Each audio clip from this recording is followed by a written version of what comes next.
Kirk Burroughs, the president at the time, a bad boy, told me that he smacked his mother. I remember we was in the car. It was me, Puff, and his mother got in the car with us. His mother got in the car. He was on the phone, and then he said to his mother, "Yo, didn't I tell you to stay out my MF business?" Yo, I want to snatch the and shadow off him. I said, "Boy, who you talking to?" I said, "Boy, if you ever talk to your mama like that again around me, I'm gonna beat the shit out you." "But Gene, I told her to stay out of business." Let me just say this to you right now. If she wasn't for her, you wouldn't have no business. And Miss Combs sit there and quiet as a church mouse. And he ain't say nothing. He ain't say a word because he knew I was serious. I wasn't playing with him. There's an expression that goes like this: the apple doesn't fall far from the tree. And what is this in reference to? Well, it's in reference to Janice Combs, Diddy's mother. According to Cassie Ventura, Janice Combs would keep a jar of Diddy's kids in the refrigerator, and when she would make mac and cheese, she would drizzle some on top of it and force them to eat it. That's what Cassie Ventura said, allegedly. Not only that, one of Diddy's childhood friends allegedly claims that Janice Combs would have freak-off parties of her own while Diddy watched, explaining his behavior. And now I'm going to show you a video which maybe makes me believe that it may be true. Let's take a look at this. Yeah, my mom's gorgeous. Hold on, let me introduce you to my mom. You call Mom Dukes. Hi. She's getting a drip with me. She's hydrating. What's up, Mom? Everything's good, baby. I'm here with you. Yeah. I love you. Love you too. That's just not normal. And after seeing that, well, I'm thinking it may be accurate. The apple doesn't fall far from the tree. There's the tree, and there's the apple. Cassie reportedly claims that Diddy's mother likes to keep things in the family. She says, Janice told King and Justin that Grandma's all-you-can-eat buffet was always open to them. She'd ask, "Do you want a leg or a thigh?" when they entered her home. Cassie is reportedly preparing to hold Diddy's mother, Janice Combs, accountable for her alleged involvement in their relationship. She allegedly says, Janice would sit in a love seat and watch us, then yell at Sean when she thought he was being... According to new claims, Cassie is reportedly preparing to name Diddy's mother, Janice Combs, as someone who played a role in the darker side of her past relationship with the music mogul. Cassie alleges that Janice made unsettling remarks in front of Diddy's sons, jokingly referring to her home as an all-you-can-eat buffet and asking, "Do you want a leg or a thigh?" when they entered. Even more disturbing, Cassie reportedly says Janice would watch quietly during inappropriate moments, only speaking up to scold Diddy when she thought he was going too far. Then came the moment no one expected. As courtroom chatter buzzed, Janice Combs entered the room without a word. Her arrival silenced the gallery. For years, she'd stayed out of the spotlight, rarely seen, never heard from. But now, all eyes were on her as she stepped toward the witness box. Her face was composed, but the weight of the moment was impossible to miss. This wasn't just another witness. This was the mother of one of hip-hop's most powerful figures, breaking her silence, and not in defense of her son. The room turned cold. Whispers broke out. Some leaned over and asked, "Why now?" As Janice took her seat, the courtroom braced itself. Whatever she was about to say, it was clear. The trial had reached a turning point. His money now on marketing. So by him getting his money on marketing himself, there was a lot of control, and yeah, I remember you told me that, Diddy, he smacked his own mom. And to be honest with you, man, I really didn't believe it. But after seeing that video of him and Cassie and what he did to her, I believe it now, man. well, yeah, listen, bruh, Kirk Burroughs, the president at the time, a bad boy, told me that he smacked his mother. Kirk Burroughs even said it on somebody's platform that he smacked his mother. It may have been your platform that he said that. I remember we was in the car. It was me, Puff, and his mother got in the car with us. And we was in the limousine. We was on, was it 20 West 19th Street or 5 West 19th Street? That was the first bad boy office when they came into Manhattan, not the Scarsdale. I'm talking when they got the first official bad boy office in Manhattan. Yo, his mother got in the car. He was on the phone talking about somebody to something. And then he said to his mother, yo, didn't I tell you to stay out my MF business? Yo, I want to snatch the fucking shadow off him. I said, boy, who you talking to? I said, if you ever talk to your mother like that again, around me, I'm going to beat the shit out you. Now, people don't know and people don't understand. Not only was I one of the leaders of the same gang, I had been around Puff and I seen him. Like when the kids ran him down the block the whole 9 yards. Me and Puff had been dealing with each other from the red zone to the building when they had unsigned hype and all that. So y'all thinking that, oh, this is his bodyguard and everything like that. Y'all call them OGs. Y'all call them lieutenants and everything like that. I was one of the leaders of the same gang at the time. And I'm not going to let him, as a man and as a person that I am, disrespect his mama. I said, boy, if you ever talk to your mama like that again around me, I'm going to beat the shit out you. But Gene, I told her to stay out of business. Let me just say this to you right now. If she wasn't for her, you wouldn't have no business. And Miss Combs sits there and quiet as a church mouse. And he ain't say nothing. He ain't say a word. Because he knew I was serious. I wasn't playing with him. Now, I said this before on your channel. Any man that put his hands on his mother or disrespect his mother, an ice cube in hell wouldn't last. On the way he feel about a damn woman. He'll quick to put his hands on a woman like that. If he do. 1. Polished news style. He redirected his spending toward self-promotion, gaining greater control over how the world saw him and how his brand evolved. 2. Documentary voiceover style. Once he began investing in his own marketing, the narrative started to shift. He was no longer just a figure in the spotlight. He was shaping it. 3. Casual but clear. He put his money into promoting himself, and with that, he finally took charge of his public image and personal brand. 4. Engaging and slightly dramatic. When he started pouring resources into marketing himself, everything changed. He wasn't just part of the story anymore, he was writing it. I believe Kirk Burroughs when he said that. Kirk has no reason to lie on Diddy, when in fact, he lied for Diddy and went to jail for Diddy.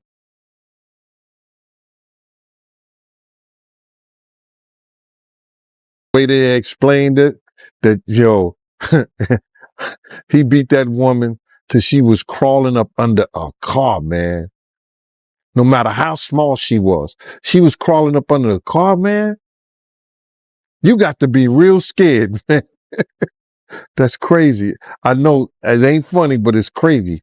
He was beating her till she ran up under the car, man. Wow, man. So it got that bad, man? The way they was explaining to me, man. And I'm like, yo, the first thing I want to know, then what did somebody do? Yo, people was grabbing him, but he wouldn't stop. And if you know Puff wasn't no dude that he was no weak guy, nothing like that. You understand? I seen Puff slam to many of guys. I used to laugh. You know, guys used to come up there and they try to grab him or whatever like that. Puff used to wrestle and play football.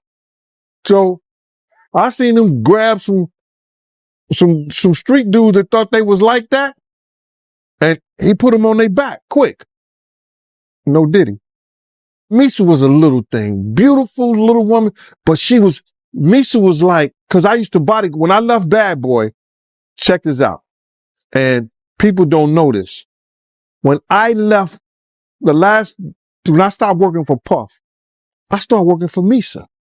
Misa called me up, yo, Gene, I'm scared. I'm afraid. I be wanting to go to parties. I be out. And I know Puff or nobody gonna do anything if I got you with me. I used to bodyguard Misa. She didn't go out all the time. She was trying to get her business up. But when she wanted to go to places and be out and be seen, I was with her. You understand? Misa is like, she may be Asian descent, but she like one of those strict, like those down south mothers. Yo, she did not play. I used to bodyguard her. And that's because she was afraid to be out. Because she didn't want, if she was out with somebody or she was out doing her thing, she didn't want him to say or do anything to her or nobody else. It was for Her voice softened as she spoke about the women who had once been part of Diddy's world. She didn't name anyone, but she didn't need to. Her words painted a vivid picture. She described the quiet sadness she often saw in their eyes. A heaviness that hung in the air. Some women came and left without a word. Others walked out in tears, carrying something they clearly couldn't express.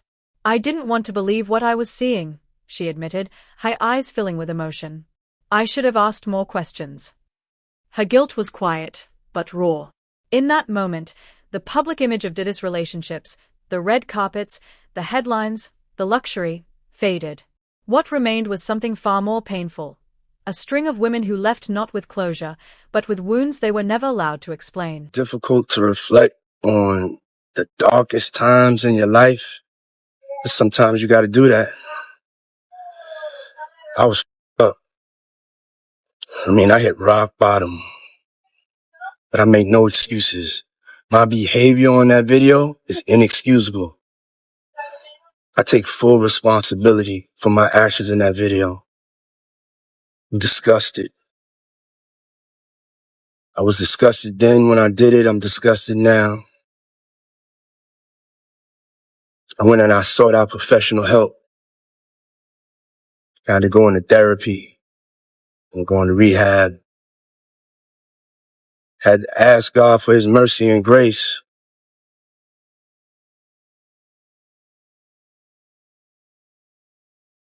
I'm so sorry. But I'm committed to be a better man each and every day. I'm not asking for forgiveness. I'm truly sorry. The apology. Yeah. You made a comment. You said Puff just gave an intro to a song for an apology. Yeah. I feel like that was the intro to a song. I feel like 5 years you're gonna hear that on his on one of his comeback songs, trying to come back. That's an intro, man. I feel like that was just an intro, man. Well, they're saying, because a lot of people criticize that he didn't say her name, but from what they're saying, the deal that he signed with her when he paid her, Yeah. Payoffs go two ways. Like, okay, I'm going to give you this and you're not going to do this, but then I'm not going to do this. So they're saying that he's legally not allowed to say her name anymore. That's why her name wasn't mentioned. I heard he didn't give her 30 million. I heard he gave her in the singles. Yeah. Single millions. That's what I heard. I heard in the low single million digits. Yeah. Which, at the end of the day, is still a lot of money because in lawsuits like that, when you talk about physical abuse, it's tax-free. You don't pay taxes on it. So I still think she should have got more than that. Did you see that video? Yes. Just thinking in 10 years or whatever they was, how many times did this happen? Like, man. Dozens, probably. And you got $1 billion? You got $1 billion. So, I think she got beat. I think it was a quick grab for some money and she took it too fast. Well, remember, he gave it too fast and she took it too fast. Well, remember, he had put up the statement. He said that did not age well. Yeah, the feds was watching. Okay, okay. Well, they're saying watch this video. That they're saying that the feds may have leaked this as a precursor to filing charges. Like, okay, you never did none of this? That might have been one of the videos they got from the house raids. Okay. In a revealing interview with Piers Morgan, Combs' former head of security, Roger Bonds, shared his insights. When asked about the reaction to Diddy's apology video, Bonds offered his perspective. My reaction was, he's up to the same games. You know, my reaction was, he never mentioned Cassie's name in that apology. You know, so to me, he didn't humble himself enough. I think he said what people wanted to hear, not what he felt. That was just my opinion about it. He may have used the word, I apologize. For what? He never admitted that he say the video. So if you didn't see the video, you don't know what he's apologizing to. And I know it was shown to a lot of people. A lot of people cared not to look at it because they heard what it was about. You see, Common came on TMZ and he said, yo, listen to me. When I knew what it was about, I wasn't going to even look at it. I don't want that kind of spirit. I don't want that kind of energy. So a lot of people who know what it's about or heard what it's about didn't even look at it. He said, yo, he should have been asked, apologize for striking Cassie in her head. I've apologized for throwing her to the ground and dragging her and treating her the way that I did. He should have been apologizing like that to her. And then apologize to the people. But it didn't happen, bruh. It didn't happen. That was some lame. He only made it because he got caught. You got to realize a month before that, he put out this statement. It wasn't even a month. He put out the statement. Everybody going to see. The truth is going to come out. These ain't nothing but lies on me. Come on, man. I don't want to seem like, you know, I'm bashing the dude, man, but you got to do better than that, bruh. You got to do better than that, man. And that's for real. Yeah. I mean, you got a lot of people that feel like, you know, if he was really sincere, you know, he would have apologized once, you know, Cassie came out with the lawsuit, you know? Well, I can understand. You got to realize he's getting his money now on marketing. So by him getting his money on marketing himself, if he could not apologize, if he could get away with it, he's going to do that. Because he knows that's going to hurt him. You understand what I'm saying? He knows that's going to hurt him. So I can understand that from a business point of it. There's no way he can apologize or say some stuff. Or then again, maybe if he did apologize, yo, Cassie, I'm sorry, you're correct. I treated you like this, that, and that stuff probably would never came out. Gave her a little 30 million. If he'd have gave her the 10 million, I don't know who's advising him. When she wanted the 10 million, if he'd have gave her 10 million and said, I'm sorry, I apologize, that stuff probably would have never came out. But he didn't do that. He waited until they put it out. And like I said before, now he got to pay the piper. She confided in me about this incident when I was working with her around this time, around 2016. We were working on her sophomore album, and she told me about this situation. Their relationship was volatile for sure. And you could tell that she was afraid of him, you know, and that there was a lot of Diddy, whether he came to the set to make sure everything was copacetic with you. No, he actually really trusted the situation. Him and Terrence spoke beforehand because Terrence. Wait. You date P. Diddy? Oh, wow. I did not know this. Yeah. Hold the phone. Greg. You know, I typically don't talk about my private life. Well, forgive me. They put it on the television. They put it on the television. Yeah. Terrence was a bit nervous, and I told Puff about it, and he said to have him give me a call. So we FaceTimed, and they had their man talk, and he said, make it believable. You guys, this is like going to be a great movie for you, and he's proud of us at the end of the day. It's work. The actor talked to Puff. Yes. So I didn't know you call him Puff. Yeah, Puff, Sean. Yeah. Cassie comes from our area, Connecticut. Yes, I'm from Do you still have family there? I do, in New London, Connecticut. Oh, that's nice. You gonna get a chance to see them while you're here? Yeah, they came. We had a screening last night, and they came to it. It was really nice to be with them. That's nice. All right, you can catch Cassie, The Perfect Match, tomorrow in theaters everywhere. Yes. So nice to meet you in person. Nice to meet you as well. Thank you so much. Say a little Puff for us. Yeah. I will. Text him and we said hi. Can we FaceTime him? What the heck? Let's do it later, yes. Yeah, all right, cool. He's in California. I always wanted to hang. Hey, Puff. I'm like, yo, I'm in Miami. I'm on the yacht. I'm about to come past your house. Nigga said, pull up, nigga. Me and Cassie, we just laying around. We ain't doing nothing. We chilling. I said, I'm gonna pull up. Nigga, I pulled up, docked to that nigga house, got off, went in there, fucked with the nigga, got on the jet skis, went and kicked it for about 2 hours. When it was time to leave, he's like, nigga, what y'all doing tonight? Bring your wife, let's go out. I like, bet. So me and Puff talking, we kicking it. I'll never forget this. I pulled back up. Puff like, get in a Jeep with me, nigga. He like, nigga, you need to get you some of these Jeeps right here. And nigga, get you a Jeep like this when you come to Miami, nigga, we can mob like this. I'm like, yeah, this the move. So we riding to the club, bumping Biggie. I'm like, nigga, this high. I'm like, I ain't never really get the opportunity to just be with Puff. Like nigga, me and you, he never overshadowed me, but we never got a chance to just be together. It was here and there, moments in time. But like how that moment was, I was like, he's like, shit feel right, nigga. We need to be like Mob. And I'm like, yeah, nigga. So I never forget, we pull up to fucking Live, nigga. When we get to Live, nigga, Young Bird, well, Hitmaker. I think it was like AKA Hitmaker. Hitmaker. I think it was like Hit Boy or something. We go in the club, we kicking it, shit.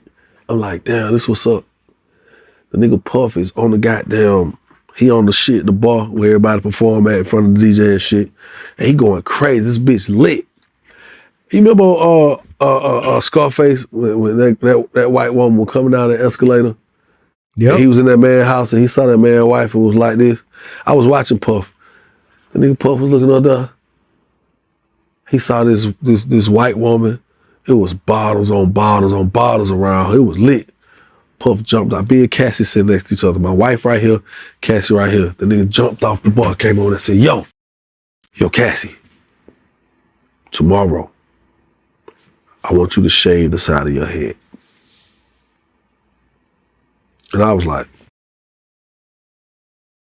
what the fuck kind of request is that? So when I'm like, what the fuck? So when I look up there, this white woman's side of her head was shaved, my nigga.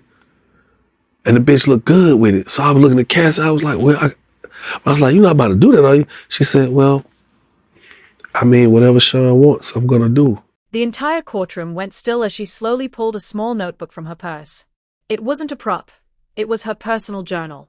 She explained that she had started writing in it years ago, documenting anything that felt off, late-night calls, strange visitors, emotional outbursts, and arguments that ended with more questions than answers. At the time, it was just a way to make sense of the chaos. She never thought anyone else would read it. But now, she said, the truth had to come out. Attorneys immediately